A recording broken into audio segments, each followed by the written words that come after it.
All right, so it's like, I don't know what time it is. It's 11 o'clock at night, and I woke up from like a 3-hour nap because I was tired earlier, so I look like crap. And I don't care because it doesn't matter how I look. I woke up from my nap, and I had a couple of thoughts in my head that I want to express in a video because it's really the best way to talk about it. Lately, the walk away campaign has been gaining momentum at what should be an alarming rate for Democrats. They should consider that alarming. The number of people that are walking away from the Democratic Party because of their really toxic, to use one of their own vocabulary words, their toxic ideas and how that is spreading into society. And I want to start with the idea of toxic masculinity.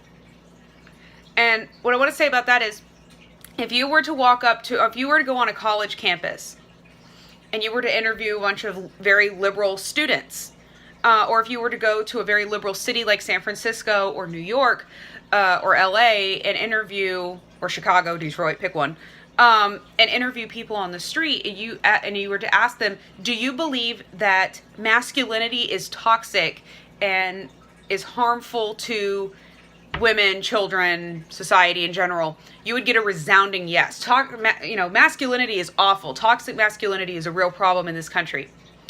But then if you were to ask them on a separate question, or even ask them first, do you think that children who grow up with an absentee or deadbeat dad are at a disadvantage to their counterparts in school that grow up with a two-parent family, with a mom and a dad? They would also answer yes to that question. And so my question to them is, how can you have it both ways? If masculinity is truly toxic, then wouldn't children who grow up without a father in their lives, or a father figure, be at an advantage, or have some kind of, dare I say the word, privilege over their, peers, I guess, that grew up with that toxic masculinity in their families? If you do that, be prepared for all kinds of liberal insults to come away. You're phobic of everything there is possibly to have a phobia of. You hate Muslims, you hate gays, even though that had nothing to do with it. Just be prepared for that. They might even attack you. Make sure you're wearing your Make America Great Again hat so that you can get it all on video that they physically attacked you. The next thing I want to do is rag on feminists again, because feminists honestly, they just give so much ammunition. It's absolutely asinine. The amount of ammunition that they give people in order to attack them, and then they want to claim it's toxic masculinity. Well, guess what? I'm not masculine. I'm a woman. I have long hair. I bought a dress the other day. That's feminine, right? So it's kind of like feminist. Okay. So, it's like the first dress I've bought in a really long time, and I haven't worn it yet, and I probably never will, but I did it. So that counts. Feminists are one of the biggest groups of people who like to call Trump a Nazi, and all of his supporters are Nazis. And while I do understand that not all feminists feel this way, the main groups behind the feminist movement, Everyday Feminism, is a large group on social media that supports everyday feminism. Women's March is another big group on Facebook and Twitter and all these, I don't use Twitter, but I'm sure all these people are on Twitter too. Also, Third Wave Feminism, all these major groups that have thousands and thousands of followers that promote feminism with articles that they share, people that they hire to talk to at these functions for, demonstrations and protests. None of those groups have denounced the use of the hashtag #KillAllMen by people who follow that group. In fact, oftentimes women who use that hashtag, prominent women, feminist figures, are hired as speakers at events. And in doing that, those groups are promoting that ideology of kill all men. Now, let's pretend that social media existed in the 1930s in Germany. What hashtag do you think that Hitler may have used? Maybe hashtag kill all Jews? And when you put it in that perspective and you really start to look at it from a bigger picture, you start to see just how similar feminist ideology is to Nazi ideology. It's taking one specific group of people. In the case of the Nazis, it was white people with blonde hair and blue eyes. In the case of feminists, it's liberal feminists, specifically if you are LGBT or a minority, but they'll include white people too, because there's more white people than there are minorities. That's why they're called minorities.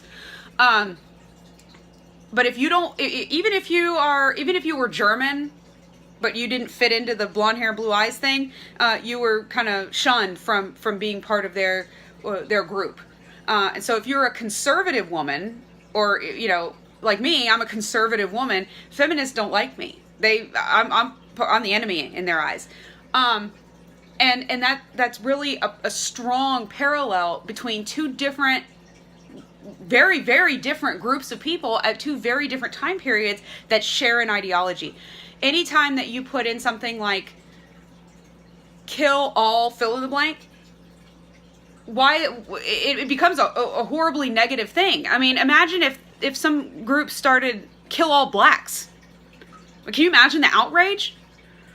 You know, kill all women, kill all, you know, something else that liberals like, kill all feminists. Everybody would be, you know, literally pulling their hair out in the streets over this. But kill all men is okay? Was kill all Jews okay? If it's not okay to kill all of any other group that the liberals support, it's not okay to kill all men. And as a woman, I value the contributions that men have made to society, that they continue to make to society, and those are contributions that we need to continue to embrace. Men have made some of the most important discoveries of our time that have influenced the course of history. And without them, if we just get rid of that, you know, and kill them all, you know, there's a serious lacking of women in scientific and mathematically related fields like engineering. And it doesn't mean that it's because they're excluding women. It's because women don't want to go into those things, because studying, you know, gender studies is much more what women want to do for some reason, which, I mean, I can't say anything. I majored in history, but, you know, I didn't major in engineering either, but at least I didn't major in feminist dance theory or something stupid. But the reason I made this video is because I want all of you to think for yourself, and I haven't made a video in a while, but think about it. If you know somebody that is a liberal that doesn't support those ideologies, share this video with them. Make them think. Make people answer the hard questions. Go out there and force people to explain why they feel the way they do, and you watch, they won't be able to, because they can't. Liberals cannot explain why they feel the way they feel. They act purely on emotion. There's no logic to back it up. It's all because that's how I feel. Well, I don't care how you feel. You're feeling A and feeling B are opposite of each other, but yet you continue to promote both of them like they're gospel. So just be a free thinker, think for yourself, and walk away. Walk away from the Democratic Party until they get their act together. Because we can't support a party at all. In our society, we should all walk away from those ideas that, you know, promote Nazi ideology forming in a political party. It's a dangerous place to be, and it's a dangerous thing to turn the other way. Y'all have a great evening, and think for yourselves.